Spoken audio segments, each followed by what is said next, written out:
In this video, we'll give you the top waiver wire players at Target going into Week 13, along with our top reactions to Week 12. I'm Jim Coventry. I'm joined by Anthony Cervino of RotoWire. Anthony, quarterbacks, I like three of them this week. Caleb Williams, in the last two games since the offensive coordinator switch, averaging 286 passing yards, 52 rushing yards, and they have a tough remaining schedule. But the fact they got past the Vikings, which that was going to be the big disaster game because of the confusion that they always bring, and that was the biggest problem the Bears have had. They passed that test with flying colors. Yeah, most of their production in the fourth quarter, but still, what are your thoughts on Caleb Williams?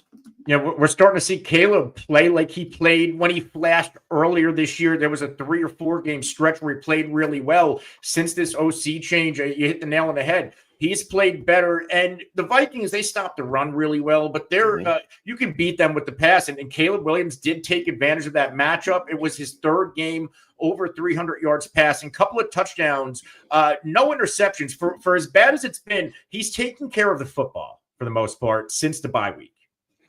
And I love that they're getting DJ Moore involved. It's mostly screens, but they're blocking them up so well. They're pulling guards out. They're moving tackles out. They're getting him a wall. And they won that touchdown. Isn't that what they did with DJ Moore last year with Fields? It was a lot. It felt like it was a lot of screens as well. There were, but these are much better blocked. They're getting him to the second level. A lot of those, he would get those screens last year, and he would get dusted as soon as he caught the ball. Man, the blocking has been brilliant. So, yeah, kudos to the new offensive coordinator, Thomas Moore. Let's go to the next waiver quarterback. Cooper Rush tosses a pair of touchdown passes, 247 yards against the Commanders. He threw for 351 against the Texans. Look, he's moving up the quarterback 2 ranks with each passing week, and he'll play on Thanksgiving against the Giants. Thoughts on Cooper Rush? You know, I had a lot of doubts about Cooper Rush because, you know, when he flashed a few years ago, they were an elite defense, had an elite offensive line. They could run the ball. This is a different Dallas team, but they're letting Cooper Rush throw the football. Back-to-back games, over 32 attempts. Obviously had 55 last week, but if they're going to give him this much volume, there's enough weapons to do some damage. And I get people worried about Jake Ferguson being out. Luke Schoonmaker is a second-round draft pick, and he's a very good receiving tight end. So I think, especially against the Giants, and then you got Cincinnati, Carolina, Tampa, Cooper Rush could be a really nice quarterback ad for the rest of the season. And they should or could get Brandon Cooks back soon. Don't know how much that moves the needle, but hey, another weapon's another weapon, right? Same Thursday game because Cooper Rush playing Thursday against the Giants. Tommy DeVito, the coach said if healthy, he got dinged up a little late in that game, but he came back in. He's going to start again. DeVito, look, he wasn't terrible against the Bucs. 189 yards, ran for 32. The Buccaneers were going to blitz him all day long, and he took a lot of hits in that game. But teams don't bring pressure to that level like the Bucs do. And I thought DeVito looked much improved from 2023. Had a bad drop by Malik Neighbors, but he got the ball to Neighbors. He got the ball to Wan'Dale Robinson, and ultimately 2 quarterback option when I thought he may not even have been that. Maybe now he is. Yeah, DeVito's solid. I thought he was going to have a little bit of a better game than he did, but Tampa's defense really brought it. He didn't have a lot of protection. But again, this is another player similar to Cooper Rush with a really favorable schedule down the stretch. If he gets just a little bit more time, the Giants have enough weapons where he could be a solid fantasy ad in Superflex or in a quarterback league. We got to start too. Got a few running backs here. Amir Abdullah handles 8 touches and 6 targets, gets 65 scrimmage yards and a touchdown against Denver. Now, Alexander Madison and Zamir White were both out. It was Sincere McCormick, not Dylan Laube, who ended up being the backup, but it wasn't a whole lot of snaps. It was mostly Abdullah's game. I believe it was 90% of the snaps off the top of my head. But that said, if those 2 running backs miss another game, Abdullah, look, he's over 30, but he could do something with the ball in his hands, Anthony.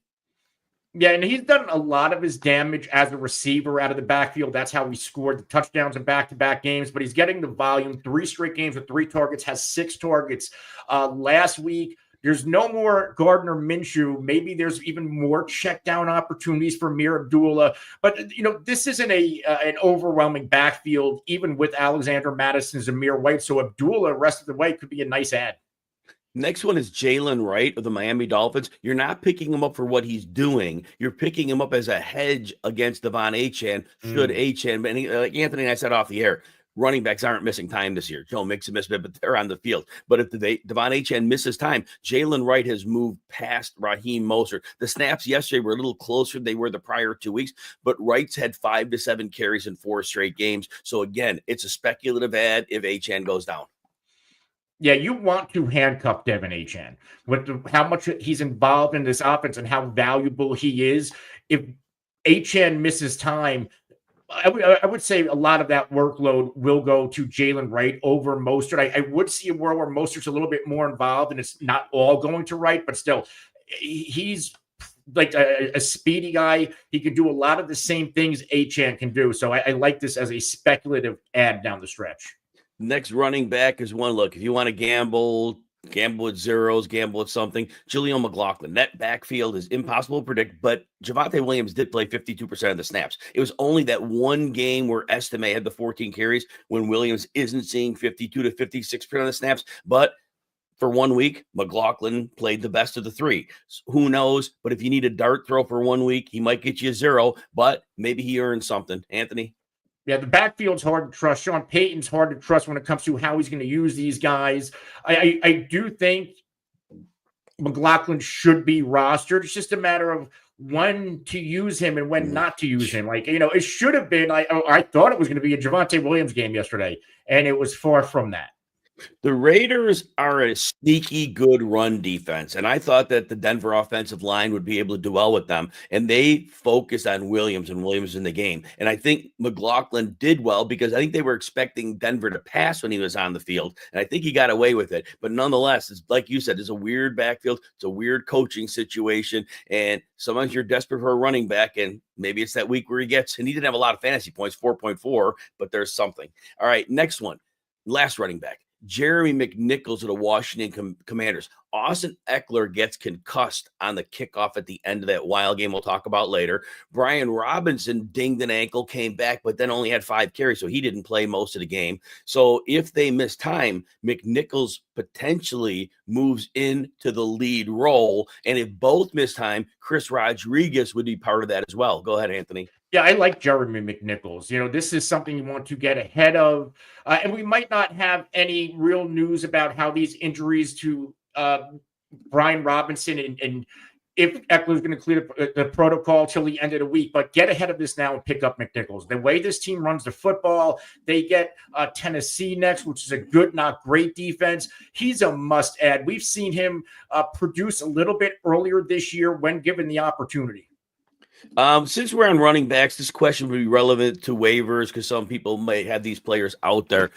Usually the players we focus on this show, just so everybody knows, these are players that we saw with like different usage in the current week. But this is a great question. Angelo asks, you added Trey Benson last week. Should you have grabbed Roshan instead? Bears have the toughest rest of the schedule.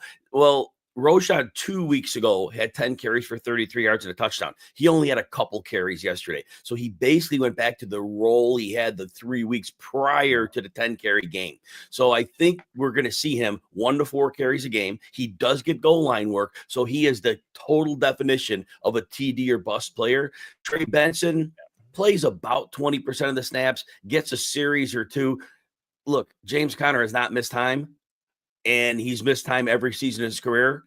I would say probability-wise, add Benson. I hope Conner stays healthy, but history says he won't. What are your thoughts on that, Anthony? I think you set that up right. The more valuable cuff to me is probably Benson. And again, it's all speculation, but history says there's a game or 2 where Connor's going to miss. There's still quite a few games left.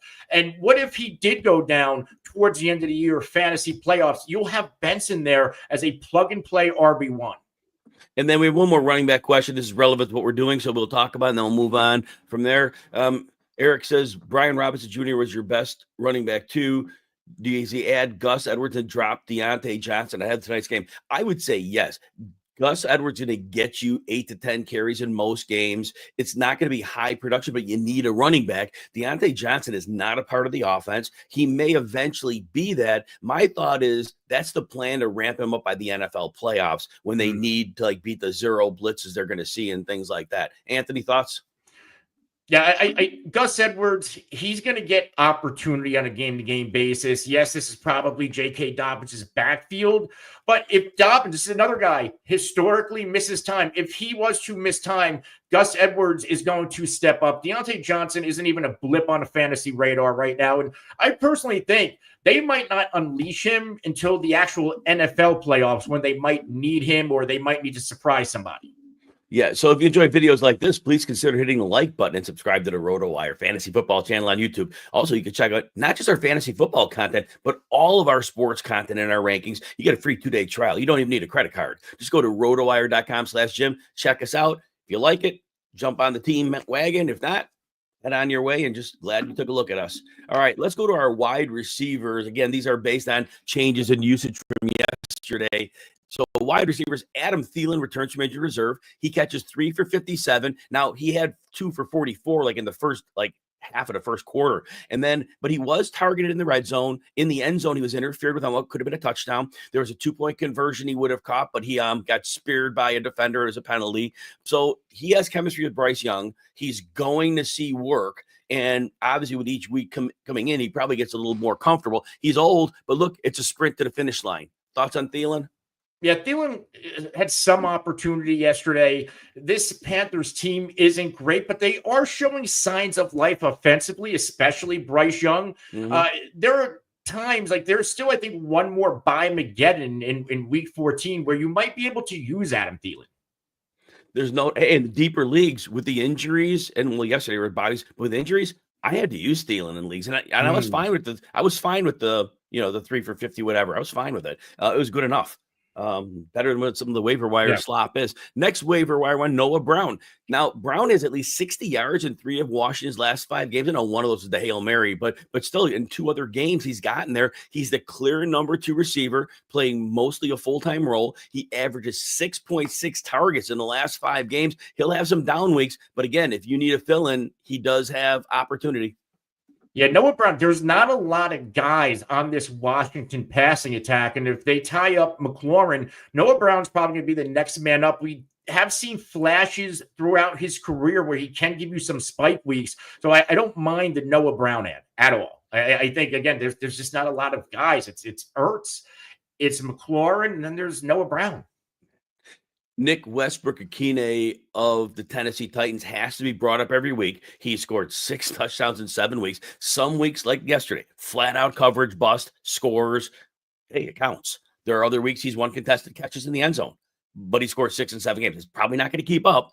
He is a full-time player, well over 90% of the snaps. At least 4 targets in 5 of his last 6 games, so he's getting some looks. Now, yesterday, you got the touchdown, 38-yard and busted coverage, 1 other catch for 10. But again, if you need a receiver, he has opportunity and production's been there. Just don't predict it's going forward the same way. Anthony? Yeah, he's had at least 5 targets in 3 out of his past 4 games. He's on that amazing touchdown run, and he's given us at least 11.9 PPR points in 4 out of his past 5 games. Will Levis is slinging the football. He's throwing it up and trusting his receivers to come down and get it. So when you have a quarterback like this, Westbrook-Akine, he has he can score every game. It's hard to say, hey, we're going to chase touchdowns, but if we're going to chase touchdowns at all right now, it's with Westbrook. And a solid schedule, Washington, Jacksonville, Cincy, Indy, Jacksonville up to week 17. So there's some nice spots where he can give you some life. Another wide receiver waiver ad is Devon Vele of the Denver Broncos. We've recommended him at differing points in the season. In the last 2 games, 66 and 80 yards. He is their number 2 receiver despite playing heavy snaps in the slot. We know Bo Nix spreads it around, but right now, even though he's spreading it around, it's the Cortland Sutton's number 1. But Vele is really emerging into that spot. They do throw more than you think because their running game does not often get going the way they'd like to. Thoughts on Vele? It's obviously Cortland Sutton's wide receiver room, but if there is a semblance of a number 2, it's Vele. He's a big body receiver. Always kind of reminds me of almost, remember Marcus Colson. He was another that other big body back with Sean Payton and the Saints. We haven't seen a lot of red zone usage. I wonder if that's going to come down the stretch because of his size. Well, he is a bigger slot, so there's that. So that helps him. But again, like you said, I'm interested in because they may not have a clear number 2, but he kind of is moving into that role. Let's talk about Calvin Austin, the next possible waiver wire. He's not going to get you consistency. That's for sure. He's averaged 4 targets over the last 4 games. 2 of those games, at least 14.4 PPR points. The other games, very low. So he's hit or miss, and the hit isn't great. But again, if you're in a deep league and you're going to have that week 14, 6 teams off on bye, you might look at Calvin Austin. Anthony? Yeah, big play waiting to happen. They have George Pickens, but if Pickens is taken out, Calvin Austin seems to be the other guy. They brought in Mike Williams, but the usage for Mike Williams hasn't really been there. Maybe it's taken him some time to get acclimated, but I don't mind Calvin Austin as a deep dart throw. And next one, again, we're getting deeper and deeper down here. So I obviously at this point depends on, what type of league you're in. But if you're, again, super deep, Marvin Mims has seen his role increase in the Broncos office. Last 2 games, he has 7 targets and 5 carries. Hasn't done much with the carries, but they are trying to get him into space, and he does have an average of 47 yards in the last 2 games. Again, this is not a guy you can count on week to week, but especially for that week 14, 6 teams off, you might need a body. Marvin Mims? Yeah, they're using Mims. I know last week they ran it with him a little bit. He got into the end zone this past week, only 7.2 PPR points. But when you have to use a player like this, you're going to be happy with 7.2, which is he's given us at least 7 in 3 straight games, getting some volume. They're using him kind of all over the place. If you need a deep dart throw, you can do worse than Marvin Mims, I guess. So the last one, and it may have just been a 1-week thing, but I do have to bring up David Moore of the Carolina Panthers. He had 81 yards and a touchdown against the Chiefs. He had 10 targets. Now, remember, Jalen Coker was out with a quad injury. The team only had 4 receivers on their active roster. They brought a practice squad guy up. Name evades me right now. But so basically, he was a full-time player, David Moore, and he has this big game. Now, David Moore has been around the league for a while. He's had occasional flashes on rare games when he was with Seattle. We've seen it now and again. Obviously, he hasn't stuck on NFL roster, so there must be a real consistency issue. But again, if Coker misses further time and Carolina's going to trail and they're going to have to throw the ball, Moore at least showed he's got something. Anthony? Yeah, he's another player in this Panthers roster you want to stash just in case he's going to be used. I like the schedule. You get Tampa, Dallas, Arizona, and then Tampa again. There's going to be some points scored, probably some garbage time to be had. If Moore is going to be in there in 2-3 wide sets, then why not roll him out? And let's move to waiver wire tight ends right now. Theo Johnson of the New York Giants, 3 straight games with 6 targets. And in those games, he has at least 7.7 PPR points. Again, it's 3 of those. That's pretty good for a floor for a tight end. He's developing that floor, and even with Tommy DeVito, he got it done. So Theo Johnson, again, if you need a tight end too, he could be useful, Anthony. I like Theo Johnson a lot. He's one of my favorite tight ends down the stretch schedule-wise. The targets are starting to get there. Now, we haven't seen him put a complete game together. He had 14 against Washington, but this is now 3 straight games with at least 6 targets. He looks like he's going to be a staple in this passing attack moving forward. And a couple of decent spots upcoming, Baltimore and Atlanta and Indy in the fantasy playoffs. If he keeps this momentum going, maybe we start seeing some spike weeks by then. And the preseason, obviously, Brock Bowers is everybody's number 1. My number 2 was Theo Johnson. I thought that he could really fit well in the NFL. He got into a bad passing attack. But again, we're beginning to see it even in that situation. The young man is a player. So it's great to see. We do have to talk about Noah Gray of the Kansas City Chiefs. I know he's not going to keep up this 2 touchdowns every game thing that he did in each of the last 2 weeks. But they like him in the red zone. He is getting targets. Can't really tell you Kelsey over the 5 games is still averaging 11 targets, but this offense right now is really like looking for something. Gray could get you a 0 at the drop of a hat, but he is getting targets, Anthony. Yeah, I like Noah Gray a lot. And, they're going to focus on taking out the usual suspects. And somebody like Noah Gray, maybe he leaks and he gets open. We've seen this now in back-to-back games. Maybe there's some packages for him. You get the Raiders and out, the Raiders, they managed to contain Denver tight ends this past week, but they've been extremely leaky against the tight end position this year. If you are in a bind this week, I am going to start Noah Gray myself. defenses can't cover him. They have no reason to spend Right. resources on him. So that's a big deal. So, all right, before we get to our reactions, Michael, the fantasy meatball, as you go by, I know that. Thank you so much for joining us, and thanks for contributing. It means a lot to us, the kind words that you had to offer. Happy Thanksgiving, not just to you and yours, but to everybody who's watching and yours, and those who will watch us recorded later. We have a couple more waiver questions before we get to our reactions, so we can get these right now. So I have Breece Hall and Chase Brown. I have Braylon Allen and Trey Benson as my handcuffs. Should I drop Benson for Khalil Herbert?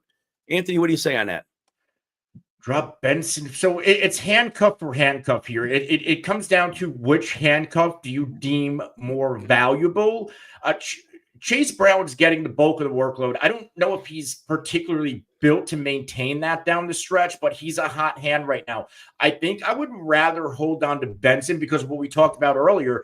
There's a chance, like we know James Conner year after year misses a handful of games. We don't know if we're going to get any missed time out of Chase Brown or if he's going to slow down. But what I do like about this question, Anthony, is that if you're going to ride Hall and Brown and one of them goes down, you automatically have somebody. Whereas if you kept Benson and let's say you lost Brown, well, now all of a sudden you got Breece Hall and Benson, which isn't helping you. But if you have Breece Hall and the only running back on the team, I think from a strategy standpoint, because you're getting close to the fantasy playoffs now, I think you're at that point where you can kind of make that move. So what do you base when you frame it that way? Do you think any more favorably on that? I think so. Do we trust Khalil Herbert? Do we know, like, he's given us some nice games in the past, but I feel like if he was that good, why weren't the Bears using him more? That's where my mind goes with Khalil Herbert. Anthony, 6 words. I say them every week. Volume is king in fantasy football. If Khalil Herbert is the running back on the team, these teams all play 2 high shells because of Jamar Chase. There are free yards to be had. I get you. Don't dispute you. No argument. Probably not a good player, but we've seen Rashad White. We've seen Alexander Madison. We've seen guys who are honestly below average NFL running backs have very good fantasy success. Good discussion. A couple quick ones before we get to them. And Michael gave us nice back the happy Thanksgiving thoughts. Drop Tillman or hold PPR. Look, Tillman went down with a concussion in the last game. It wasn't the best weather game. So all that said, I'm on Tillman's train because Tillman is the downfield guy for them. And they weren't going to throw downfield a lot in that game against Pittsburgh. The pressure was going to be coming. I'm holding on to Tillman. I still have him as like a top 30 receiver. Anthony, what do you think? Yeah, Tillman's been a little bit cold, but what he showed us when he started heating up, he was getting volume. He was putting complete games together. He's not somebody I'm willing to drop. And depending on the matchup, I think you put him out there. Jameis Winston is still slinging the football. And I think they're going to continue to sling it. Like Nick Chubb, I get he had 2 nice touchdowns. He does not look like the same player. And if the Browns are going to stay in games, it's going to be on Jameis Winston's arm.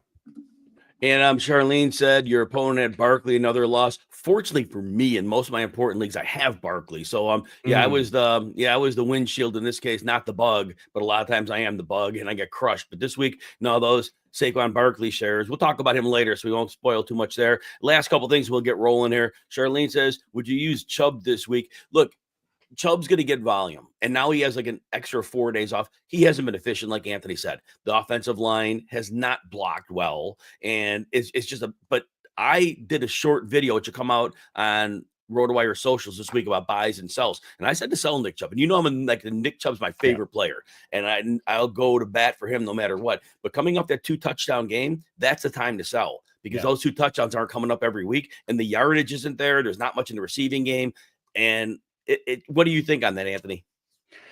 To sell Nick Chubb, there might be there's not going to be another time where if you look at the schedule, it's tough. You get Pittsburgh, Denver, Kansas City. Cincy's actually on paper, they're good against the run. And then Miami, they're improving on the run. Like, where are these spots to use Nick Chubb? If you can get a decent wide receiver or a tight end or even an upgrade at running back with a better schedule, that's what I'm targeting for Nick Chubb. I want somebody with a more favorable schedule on a better offense. And then finally, Charlene asked, would you put in, if Pacheco's activated, would you play him over Chubb? And I'm not to the point where I even know the schedule yet for next week. So I can look that up real quick. Yeah, but I'm on that. Yeah, week 13 Kansas City. Oh, they had the Black Friday game against the Raiders. I just saw what the Raiders did to the Denver running game. They're a good run defense. I don't know how much Pacheco is going to play if he plays. I would imagine half at best. And Nick Chubb is playing against Denver. They're a smaller front. They're a good run defense, but they're a smaller front. In that particular one, if Pacheco coming back, I might play Chubb in that one. What do you think? Hunt. I think the magic Hunt ride might be coming to an end. Even if Pacheco, a good thing Pacheco's coming back. Hunt just doesn't look the same. Maybe he's starting to slow down. Do I see a world where Pacheco comes right back and plays 60% of the snaps? It all depends on game flow. Like, if the Raiders keep it close like Carolina did, I do think we see more Isaiah Pacheco than people think. All right, time to get to some reactions. All right, reaction number one. Saquon Barkley has the game of his life. First of all, the Eagles win 37-20, but Barkley goes for 302 scrimmage yards and 2 touchdowns, and they don't get greedy. He could have gotten that one Gainwell got, but they've taken away touches from Hurts. So Barkley's getting touchdowns taken away, and yet he is still an insanely talented player, keeps breaking these great runs. Jordan Mailata, the left tackle's been back a couple of weeks. That line just punishes opponents, and eventually Barkley's going to get his.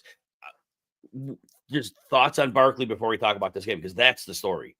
Saquon, I think you have said it. I said it this offseason when this move happened. The ceiling for Saquon Barkley is the same ceiling we projected for CMC when he went to the 49ers from Carolina. There were a lot of similarities, injury track record, playing on a bad team. And we are getting that ceiling. Saquon Barkley is having a career year. He might be having one of the better running back seasons. I don't know of all time, but it certainly could be in the top 10. The past, 3 out of his past 4 games, over 30 fantasy points. He's gone over 30 fantasy points 5 times this year. And, you get Baltimore, they're okay. He's going to get a game against Carolina. He's going to get a game against Washington. He's going to get Dallas again. And I know it's not fantasy-wise, but he gets the Giants again. If there's any records he has a chance to do something special and finish strong. Like, I sometimes it's hard to put into words when you see the type of player he is. Would we have gotten this for an entire career if he was on a better team? That's what my mind is like. Do we get spoiled from potentially the best running back of all time? Anthony, he has 1,669 scrimmage yards, and there are 7 games left. If he just does 100 yards a game, you're looking almost 2,400 scrimmage yards. There are not many seasons like that. Very, it's a small number. And then even touchdown-wise, Barkley's got 10 on the ground, 2 through the air. That's 12. Even with Jalen Hurts stealing touchdowns, he's got a shot at 20 touchdowns. Is Saquon Barkley the NFL MVP? If anybody other than the current voting structure was voting for it, he'd have a great chance to be that. I think there's a case to be made, and I get quarterback-driven league. If I was a voter, I think Saquon MVP, Derrick Henry might be the offensive player of the year. If this was not such a quarterback-driven league, I think there's cases to be made for both. Anthony, we go back to last year. Christian McCaffrey. McCaffrey had an insane season last year. And as great as Barkley is, how much difference was there really between the two, right? Barkley's putting up here the numbers for McCaffrey last year. He had 2,000 scrimmage yards and 21 touchdowns. So it's not quite to Barkley's level, but Barkley's had a lot more work. McCaffrey only had 272 carries last year. Barkley's already at 223. So if McCaffrey wasn't able to win it, well, Lamar had that season. So, but maybe you're right. Jared Goff, it's going to be hard pressed to give him an MVP if they win the 1 seed. The Eagles would then be the 1 seed if they somehow beat them. And in the AFC, it's going to be Mahomes or Allen. Do one of them. I'd be hard pressed to give it to Mahomes. Yeah. Would you give it to Josh Allen if they get the 1 seed? I don't. I think Josh Allen would be like, I don't know. He doesn't move the needle for me like that. I don't know if he's, like nobody to me. Like if you take Josh Allen away, obviously he's a quarterback. That team collapses. But if you take Saquon away from Philadelphia, this was a team down the stretch. They were losing football games. They got blown out of the playoffs. Nick Sirianni was about to get fired. People entering this year, he was on the hot seat. I have no disagreement with you. I'm just going with the voters will vote. The people who you and I would vote for Barkley. I don't think there's any question we vote for him. But I think the voters, will vote for Josh Allen if they get the 1 seed because it's a quarterback and they call him an alien or whatever. And he probably wins it if they're the 1 seed. If they're not, I think Barkley has a shot because Mahomes. It's the thing with Mahomes is so much is expected. Like Michael Jordan wasn't winning MVPs every year. Yeah. He was the MVP every year that he played, but he didn't win the MVP every year. So it could be one of those things. So that's probably the best case scenario. So yeah, the Eagles get the 1 seed and then the Chiefs get the 1 seed. I think that's his best chance. On that game, just a couple things. First of all, I talked in depth about this game, the Eagles and the Rams. And I said this, I said, the Rams defense is really nice. They got a real nice scheme. They got some nice players. But they were going to get pounded into the ground by the offensive line of the Eagles. I said, this is a mismatch. And for once we were right. That was exactly what happened. This offensive line is not much different than the Lions' great line. These are 2 great Lions. Lions. I'm trying to mix over my words here. But both of these teams right now, both of them, in my mind, are the co-favorites for the NFC. Anything on that? I don't think it's who's I don't even know who the third is right now. For a time when Washington was hot, I'm like, hey, this could be the real deal. They have taken a nosedive. They're going backwards. Meanwhile, while they have been going backwards, we've seen Philadelphia. I think the underrated story in Philly, because you have Saquon, you have Hurts, their defense. Their defense first month of the year, you could do what you want to them throwing a football. This defense is lights out right now. Vic Fangio, the young rookies in their defensive backfield, all of these young draft picks that Howie Roseman have compiled, that defense is to me the underrated story of the Eagles and what could potentially bring them to another Super Bowl. So I know we're on Eagles and we were talking MVP, but Charlene had an interesting question about the Rookie of the Year. In my mind, if I vote today, it's Bo Nix. And I think Jaden Daniels is a better player.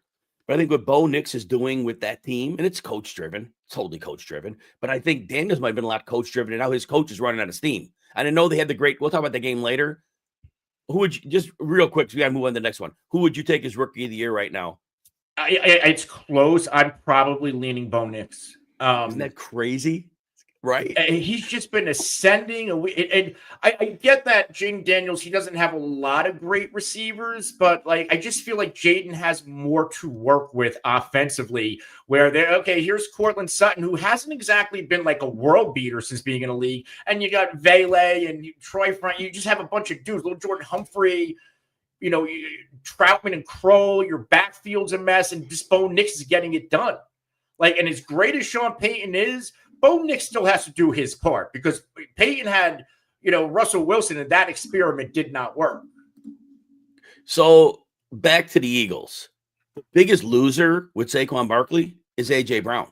A.J. Brown has not had more than 8 targets in any of his last 6 games. A.J. Brown, I say this, there are like 4 or 5 guys that are the best receiver in the NFL. They all do it a little differently. And I still have A.J. Brown in that group. But he is not getting nearly the opportunity to compete with these other players. And it's sad. In the last 3 games, he got 109 yards, second time with a touchdown, a 65 in there. But the target's 7, 8, and 7. And there's only so much you can do on that. And also, they really are winning games. And so they don't need to push the ball deep downfield. So anything very fast on A.J. Brown's, we got to move on here. This is Saquon's team. It's going to run through Saquon and Jalen Hurts. And, from fantasy, he'll still give you some good games. But from a pure NFL perspective, if the goal of A.J. Brown is putting on a ring, then I think he just needs to sit back and enjoy the ride and contribute when he has to contribute. Last year, the offense, you tried to focus, okay, we're going to take out A.J. Brown, let other guys beat you. Now okay, we're going to try to take out Saquon, and now A.J. Brown is like that secondary, he's going to have his games where he's going to pop, but in Philly right now, it is an embarrassment of riches. And as long as everybody stays healthy, I don't know if there's a team in the NFC, even the Lions, who could contend with them. Yeah, it's going to be fun. I hope they play in the playoffs. That would be like the best opportunity. Not much about the Rams. The Rams are a good team, but the Rams are not a physical team. And their offensive line is a problem when they face an outstanding pass rush. Now, not a lot of teams have that. The Eagles do. And that was basically the biggest problem there, that Matthew Stafford was getting hit.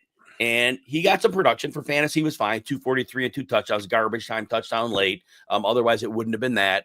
But that said, my only word on the Rams is they got a decent chance of making the playoffs. But if they play a physical team, they're done.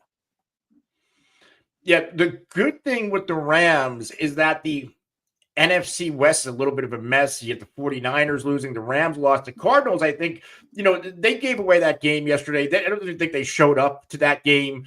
But with that loss, I think that a whole NFC West is up for grabs right now. So, and that includes the Rams, where they can afford to suffer this loss and still bounce back and have a shot to win. Reaction number 2. The Cowboys upset the Commanders in a wild fourth quarter. Anthony, you're a big Cowboys fan. Before we talk about them, I'll let you have your say on the Cowboys here. As a Cowboys fan, we can't even tank right. That's my take on the Dallas Cowboys. I mean, as a fan, you want to get that high draft pick and kind of rebuild your team. Yet you're very top heavy when it comes to salary cap and who's getting that money. In fact, I saw a tweet from, I think, Machota, one of their longtime beat writers. They have over $100 million in cap space who did not play yesterday. So, a game like this, you kind of want to, you want to lose so you can try to recuperate and then go ahead and steal a win from Washington. So that's just the state of it. It's almost like being a Jets fan where you sometimes want to lose, and you can't even do that right. So this game, we're not really going to talk about the Cowboys players. There wasn't much to take away, I didn't think, other than the fact they're smart by at least jamming as many targets as CD Lamb as possible. But what I want to note is, Anthony, this game was 13-9 with 8 minutes left. 8 minutes left in the football game. 13-9. And then there were 60 points scored. So there were 38 points scored in the last 8 minutes of the game. So first of all, Schoonmaker gets a touchdown and Dallas is up 11. And basically, if you're watching it, this game is over. And then Dallas obviously goes into smart prevent, fine, whatever. Let Washington walk the ball down the field, 9 plays. Zach Ertz gets his touchdown, 3-point game, no problem. Turpin returns the kickoff, 99 yards for a touchdown. So there's 2:49 left in the game. Dallas is still up 10. Ball game. Seibert gets a field goal, and he missed we'll talk about that later. He had an early miss on a field goal, big deal, but he hits that field goal. Okay, 7-point game, great. And then they get the ball back with 21 seconds. They're on the Commanders, down 7. They are on their own 14-yard line. I don't understand when teams play the Washington team, how they just forget to show up. It wasn't a Hail Mary, but they basically let Terry McLaurin run through their defense for 86 yards. It was like an intermediate pass, and he just weaving through, and nobody's tackling him. So Terry McLaurin would have had his 3rd game out of 4 with less than 30 yards. He ends up going to 100 yards and a touchdown, so fantasy score sheet, wonderful. But Dallas had him. And then Seibert misses the extra point. And then, let's stop there. Thoughts on McLaurin?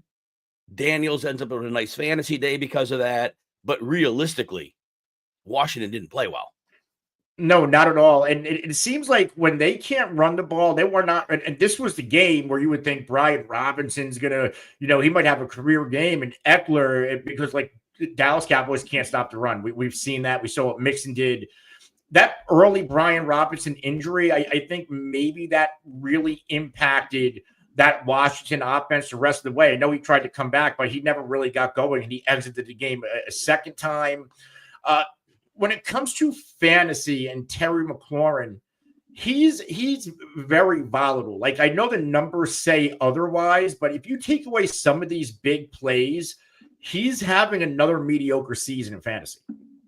There's no doubt. There's no doubt. I'm still look. I was trying to sell Terry McLaurin, like not backing him early. It's freakish stuff that he's getting it done for fantasy right now. That offense has been largely figured out, except for a couple of brain lapses from opposing teams. I am concerned about McLaurin down the road. No. And if you still have a trade deadline, I still think trading him is the way to go. That play from yesterday is not happening again. It's again, he had a game with 2 catches, like 20 yards and 2 touchdowns 3 weeks ago. So it was great. He scored. You can't bank on that kind of stuff. Yeah. And so he's still like a wide receiver 1. And you could get a haul for him for somebody who's not really paying attention to how he's getting there. Because I don't think he's going to be inside the top 20 from this week forward. For the season, he'll end up there, but not the rest of the way. Would you sell him if you could, if there's still a trade deadline in your league? I mean, I would. You get Tennessee this week and then a bye, so you can't even use him in week 14. And coming off the bye, you can sell because the rest of season schedule, you get New Orleans, Atlanta, in the middle is Philly. So there could be some nice spots in there. I would, again, this is a player I would rather flip to get a player who's going to get more volume and a better passing attack. Quick on what I know about the Lions. Obviously, use their running backs more. We talked about this in the preseason.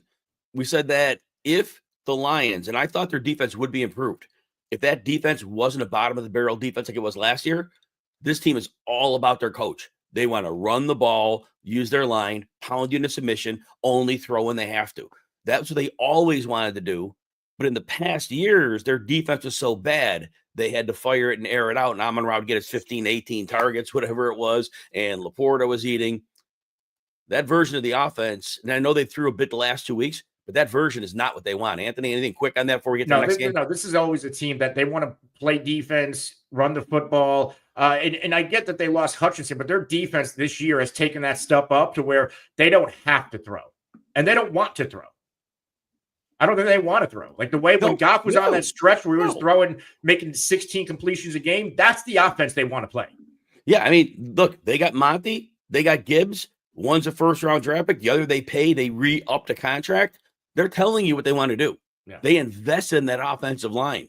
That's with Dan Campbell, like the old school blocking tight end. That's like, it's like dream world going on. All right, reaction number 3. The Seattle Seahawks defense stymies the Cardinals. Anthony, when the Seahawks traded, they dumped their linebacker, I think it was Terrell Dodson, and they traded for Ernest Jones. I was like, okay, so what?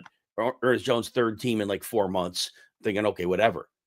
That defense is completely different. Ernest Jones is a great blitzing linebacker, and Mike McDonald didn't have that in his arsenal until Jones showed up. Because you remember Mike McDonald from Baltimore with all those crazy wild pressures coming out of nowhere. Ernest Jones has unlocked what McDonald was trying to do. He didn't have he needed that piece.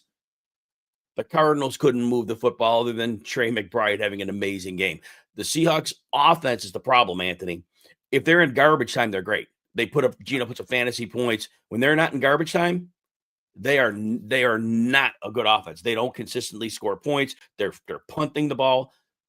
First of all, can McDonald's defense keep adding and continuing to be better than we hoped? I think it can, and you hit the nail on the head. Since that trade, this has been an ascending defense. We know McDonald's a really good defensive coordinator after what he did in Baltimore last year. This is now 2 weeks in a row. The 49ers, you hold them to 17 points. You hold the Cardinals. They were an ascending offense coming into this game. You hold them to 6 points. I don't think they scored a touchdown. I think they were both field goals. And then upcoming, you get the Jets, the Cardinals again. Green Bay's going to be tough. Minnesota's going to be tough. The Bears, they could potentially, we just talked about the NFC West a little bit earlier. It's wide open. Maybe this defense can carry them into a playoff spot or a division title. But I think the only way a division title happens if this offense gets better. And it's not for the lack of personnel. They have dudes on this offense. It's just what happened to Kenneth Walker? Where's DK Metcalf? It's nice. We're happy. We got the JSN breakout. Where's everybody else? And I know you heard me say this in the preseason, but I was adamant about this. Oh, everybody's like, we got Ryan Grubb. We got our offensive coordinator. He's so creative. He's great in college. There are only like 4 circumstances I see in history of like the modern NFL, where a guy who's been a college only coach, like not like Jim Harbaugh, who played in the NFL, who went to the NFL to run an offense and was successful. We saw Jimmy Johnson do great things with Dallas. That was the one. And we saw 1 year of, now I forget him, the Philadelphia, Chip Kelly had 1 year until they figured him out. Here's the problem. These college coaches, when they come in, when they coached in college, their dudes were open all day long, or their talent was so much better. Yeah. They just rolled out their game plan. You never had to make a single adjustment in college. You rolled it out. That offense worked all year long. In the NFL, in the first half of the first game, teams are making adjustments. And these coaches from college, they do not have that experience. Your system, once it's figured out, if you don't have a quick counterpunch, and that's exactly what happened to the Seahawks. They had spacing working really well. Teams saw what they wanted to do. There has not been one single adjustment other than unlocking JSN, which is great, but that hasn't made the offense a net blow up. It's basically Geno, unless they're in garbage time, just making enough throws to move them a little bit. It's not a good offense. Anything else there? Now, do you think it can be fixed, or hire an NFL coach? Yeah. Get these college kids out. Yeah. Get these college guys out of here. Let them, serve as an assistant for a number of years, learn something, work under McVay for a while. But no, it was funny because remember Atlanta after they had their Super Bowl tumble or whatever, Shanahan goes, "Oh, Steve Sarkisian, he's going to be the answer." No, he's not. He's not going to have any clue what to do. And exactly what happened. It's just the history. I'm betting on history. If the Jimmy Johnson outlier comes, I'll eat crow. But that outlier is not coming along. It might once. The better you think these guys are coming in, the worse they're going to end up. Yeah. Because that means they were a college genius. And that never translates to the NFL. The NFL is just way too smart of a league. Yeah. And you have to enter the combination of dudes and scheme. Because you usually don't have dudes that are so good you can't stop them. Cardinals side of the ball, look, that we said earlier, that Seattle defense is really cooking right now. And it's kind of beyond what Arizona can handle. They're a good offense. They're not a great offense. If they have a decent matchup, they can make things work. Anything quick on them? I think they didn't lose, and all of a sudden they're a reeling team. Solid schedule now. Am I concerned? You got Vikings and Seattle again. You need to win one or both of these games to keep your division hopes alive. Coming out of that, you have a nice schedule: Panthers, Patriots, Rams, 49ers. Who knows what the state of the 49ers in? But you can't lose the next two games. You have to come out and find a win in Minnesota or at home against Seattle. One of those games must be won. Michael asks if JSN's the number one receiver in Seattle. What I'll say is this: DK Metcalf is still probably recovering from the injury that knee injury.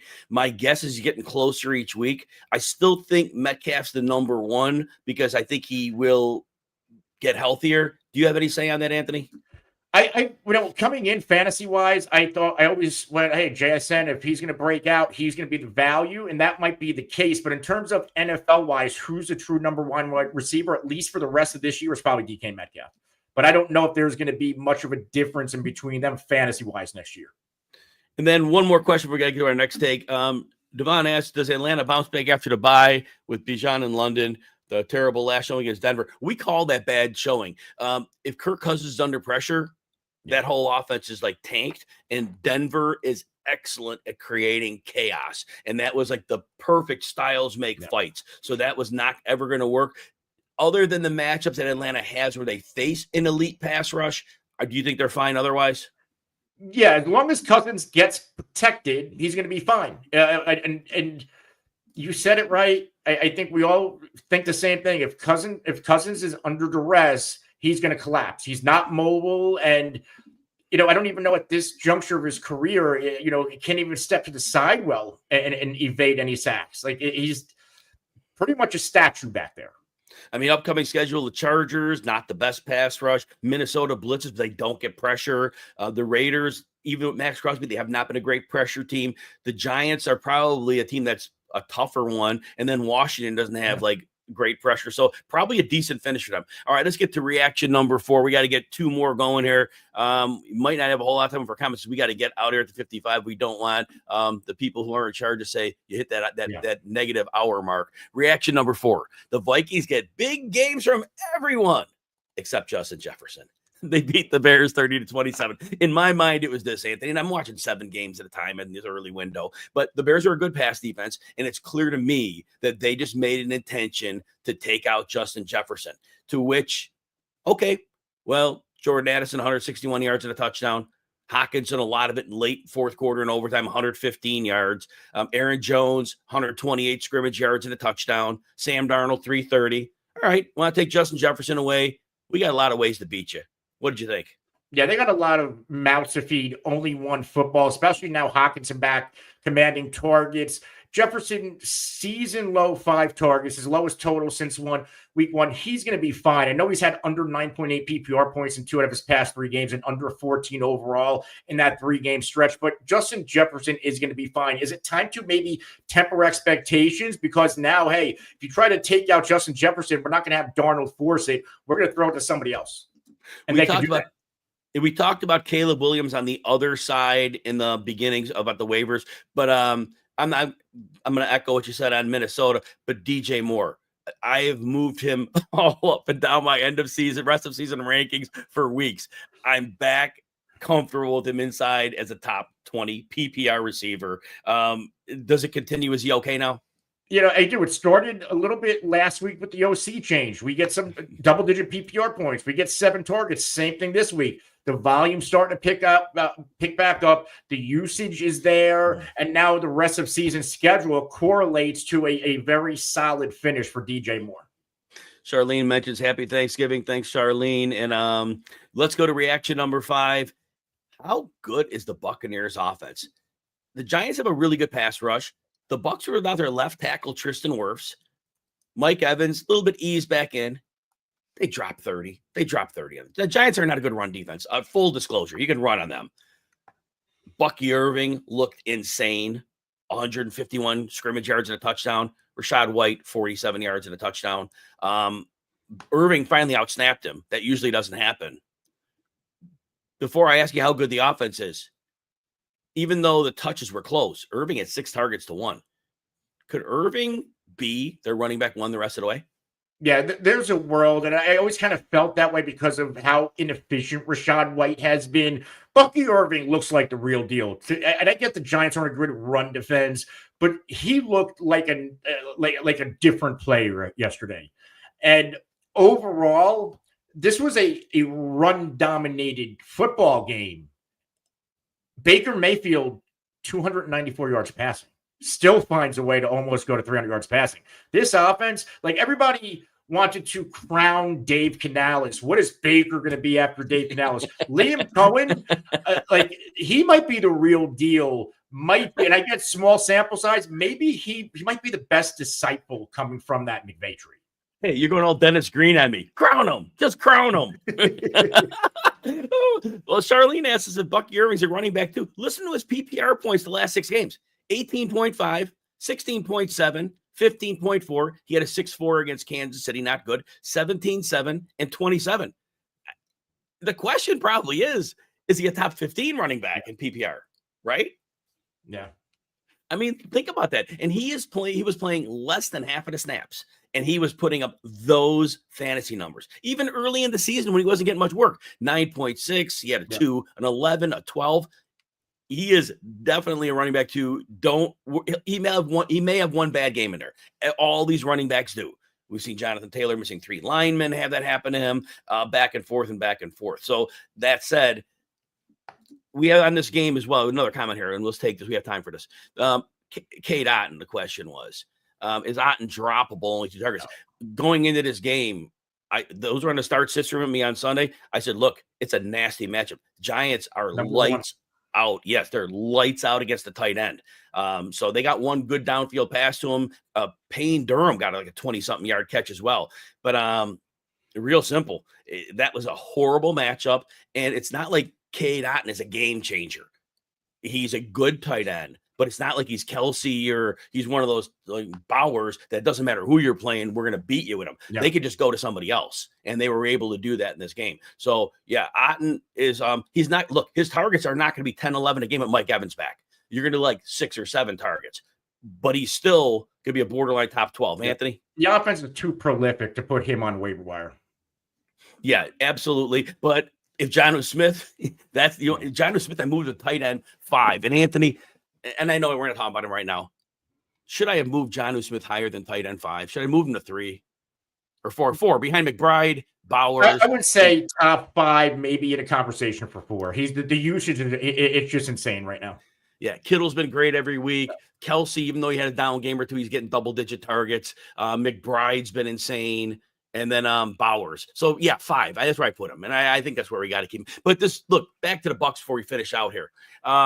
Baker Mayfield, another 294 yards. Doesn't throw a touchdown, but fortunately he runs for 29 yards and a rushing touchdown. So he has gotten it done in almost every game he's played, whether he's had his best talent or not on the field. Like Godwin gone, he missed an Evans. He had one really bad game. Otherwise, this dude has been getting it done. Is he a top 7-ish quarterback the rest of the way now that Evans is getting healthier? Yeah, Baker's been money all year. And even without Evans, he's at least been a very solid to upside fantasy quarterback. Now that he gets, you argue, his best receiver back, yeah, you got to throw him in there. All right, last couple quick comments and we're out of here then. Let's see here. Rather have Irving than Tracy. Tracy fumbled again, and then Singletary ran in the short goal line touchdown. Tracy's snaps were down to 41%, probably because of the fumble. So at this point, Anthony, Bucky Irving or Tracy? PPR Bucky Irving. Yep. Better offense, better situation. I think so. And Shirley mentions White's not getting the touches. And last one. Here's the problem. We don't know about Mooney's hamstring because teams during the bye week don't have to report anything. So it's radio silence. Yep. At first, we heard it might not be major, but they don't have to disclose anything. So until we get some news on him, if he's healthy to go, the bye week couldn't have come at a better time. If it was a hamstring tweak, he's fine. That's until we get an injury report, it's all we've got. Anything else on Mooney? No, they said he's not serious. So until we know more, we have to consider what they're saying is true, or at least I do. Yeah, but if he puts in a full practice by Friday, fire him up as you normally would because he's in a great spot in this offense. All right, everybody, thank you for hanging out with us. I'm first going to say the happy Thanksgiving. Let Anthony say his piece after. Those who don't see us, we'll have shows all week long, doing game previews for the holiday games tomorrow, doing a special start-sit show for those because you have those 4 holiday games on Wednesday, and Anthony's going to have stuff up all over socials. Yep. Anthony and I will have other videos, but I want to wish everybody a happy Thanksgiving. Enjoy your family, enjoy your time, enjoy the games. Anthony, any final words? Yeah, happy Thanksgiving to everybody out there and a lot of NFL action betting fantasy. So hopefully stay safe and good luck in your matchups. All right, take care, everybody. Have a great day.